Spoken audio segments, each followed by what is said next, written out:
Hello guys, Bimbi Moto here. Sa video na to ay papakita ko sa inyo kung paano mag full wave ng scooter, no, dito sa ating Mio Salty. Ayan, so ito yung gagamitin natin na regulator, TTGR. Itong regulator na to ay subukan na to. Ayan, so dito sa Mio Sporty, sa pagpo-full wave natin, hindi na tayo kailangan magbaklas ng stator dahil yung ground ng ating stator dito sa Sporty ay floated. So ibig sabihin hindi siya konektado sa ating body ground. So ngayon ipapakita ko sa inyo kung paano mag full wave dito na napaka basic lang sa Mio Sporty. Ayan, so tara, simulan na natin.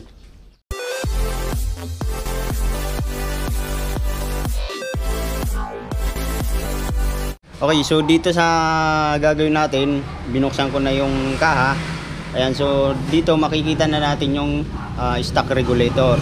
So itong regulator na to ay tatanggalin na natin at papalitan natin ng 5 pin. Okay, so itong nakalagay dito ay 5 pin din pero stock. So ang gagawin natin, tatanggalin natin to at ipapalit natin to. At dito makikita na natin yung kanyang mga connection. So itong kulay puti, ito yung sa ating pulser.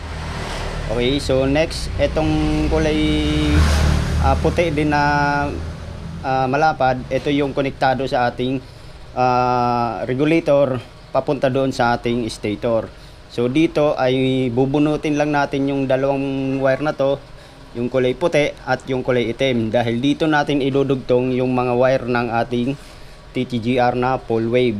Okay, so gagawin natin, bubunutin muna natin, pero bago natin to tatanggalin, i-disable muna natin yung ating battery para kung ano mang gagawin natin dito ay hindi mag-ground o dumikit dito sa ating body ground, no, para hindi rin pumutok yung ating fuse. Okay, so bali i-disable muna natin yung battery, saka natin to gagalawin. Okay, so tara, gagawin na natin.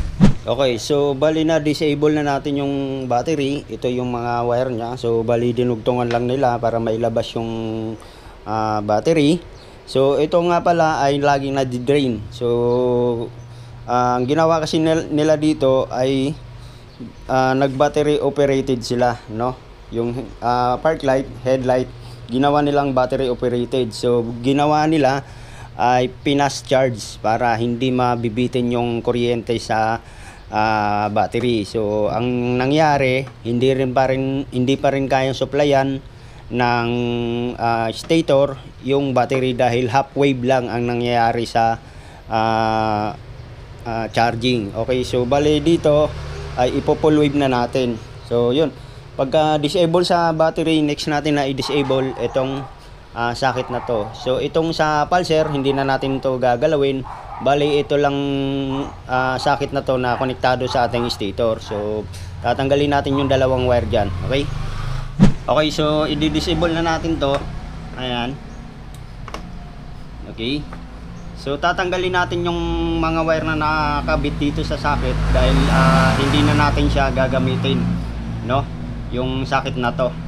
So bali yung sakit na to at ibabalik natin dito yung dalawang wire na natanggal dito. Ayun na i-connect natin sa ating regulator. Tapos yung kulay dilaw magiging disable na yan. Okay, so tatanggalin lang natin tong dalawang wire dito. Ayan, so bali natanggal na natin yung dalawang wire. Ibabalik na natin tong sakit. So yung dilaw nga pala dito ay magiging disable na to, no? Ayan, so wala na tong connection dito sa ating regulator. Okay, so bali ito lang, dugtungan lang natin to ng wire para mai-connect natin dito sa ating regulator. Ito, ayan. So next natin natatanggalin itong regulator, yung stock na regulator at yung sakit ng regulator. So dito ay magwa-wiring tayo ng panibago. Okay, ayan, so natanggal na natin. So hugutin lang natin to, tatanggalin natin tong stock na regulator. So ito pwede nyo itabi para kung sakaling ibabalik nyo sa stock, may magagamit pa kayo. Ayan, so tatabi na natin to, hindi na natin to kailangan. Ayan, so dito ay hiniwa lang natin yung kanyang cover para lumabas yung mga wire. So dito sa ating regulator, bago natin siya ikakabit, ay papakita ko muna sa inyo, yung bibilhin nyo dapat ay yung mga solid wire. Ibig sabihin nun, wala siyang ibang halo na stripe, no?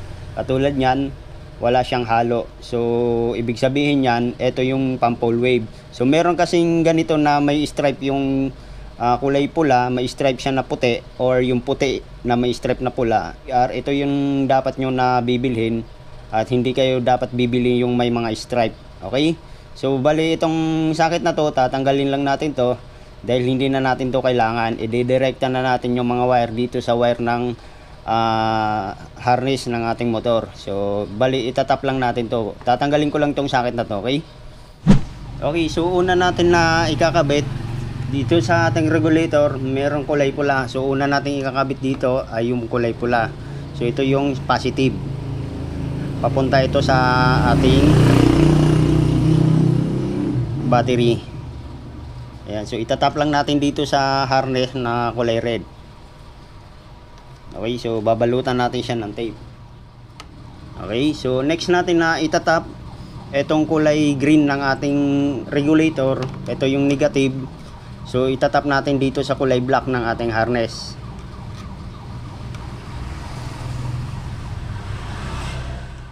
Okay, so next natin na ikakabit etong dalawang wire, yung kulay dilaw at saka yung kulay pink. Ito ay papunta naman dito sa pinutol natin o yung tinanggal natin dito sa sakit. So dudugtungan ko lang tong dalawang to, yung kulay black tsaka kulay white. Dudugtungan ko ng wire para makaabot dito sa ating dalawang wire ng regulator. Okay?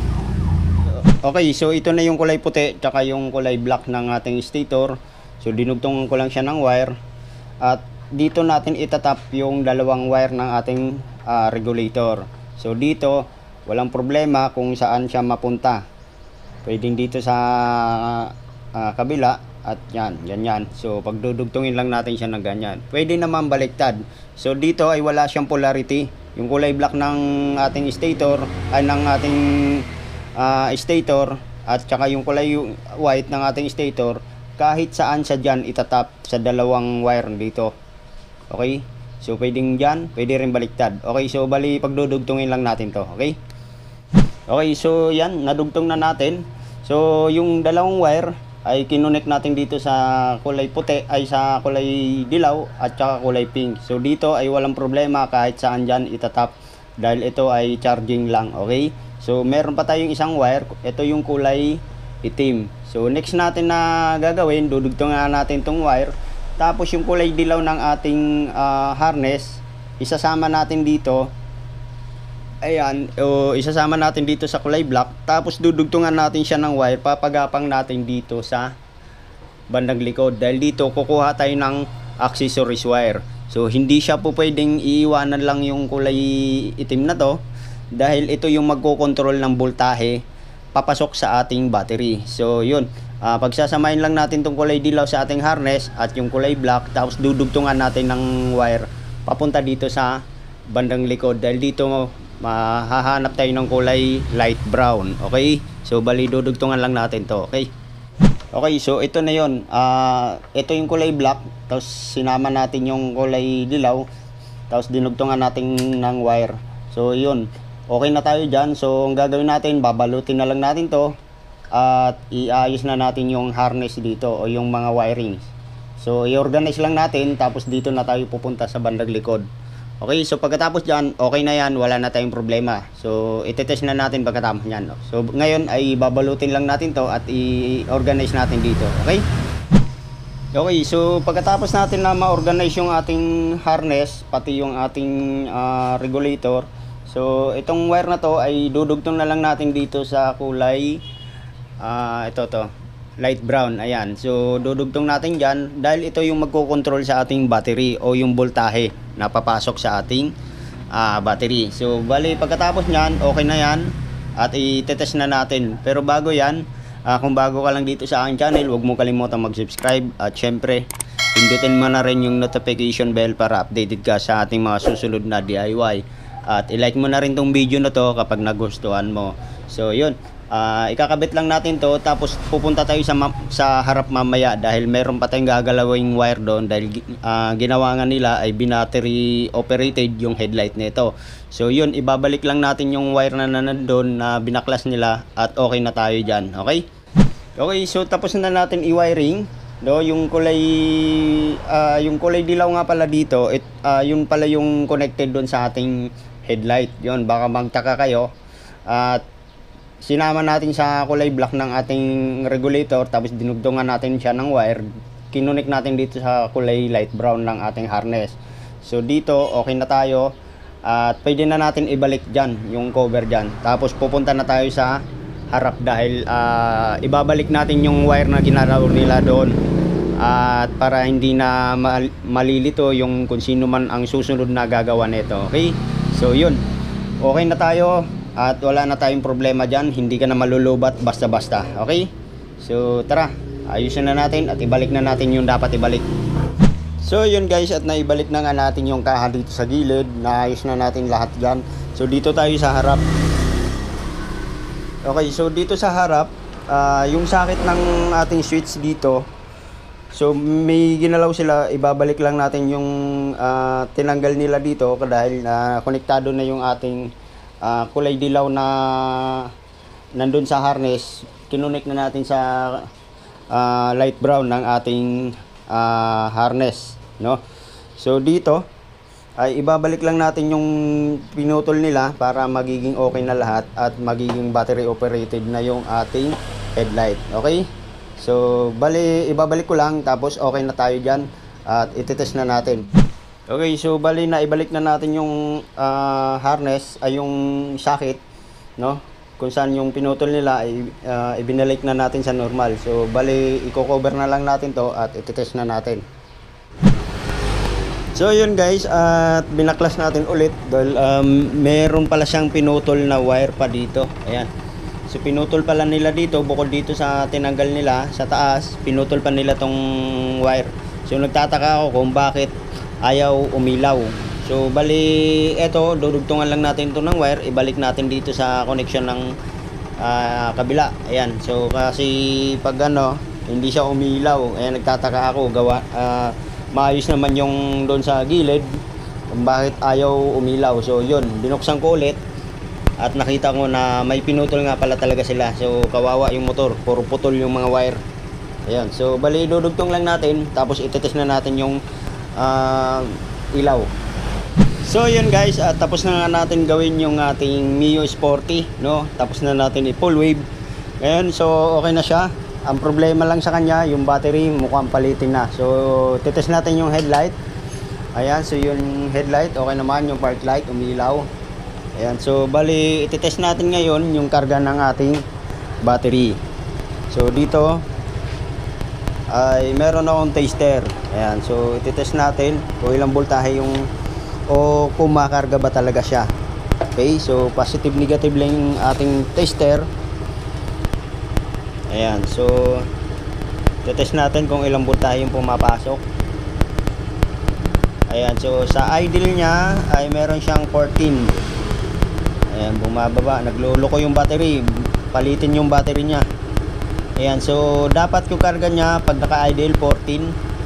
Ayan, so pag tumatakbo siya ay dapat yung maximum na karga niya o yung load ay nasa 14.9. Hindi siya dapat lalagpas ng 15.1 dahil ibig sabihin nun sira yung regulator. Okay, so yan, okay na tayo dyan at sana may natutunan naman kayo dito sa ating DIY.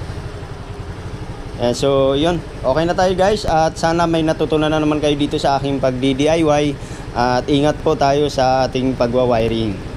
Maraming salamat po.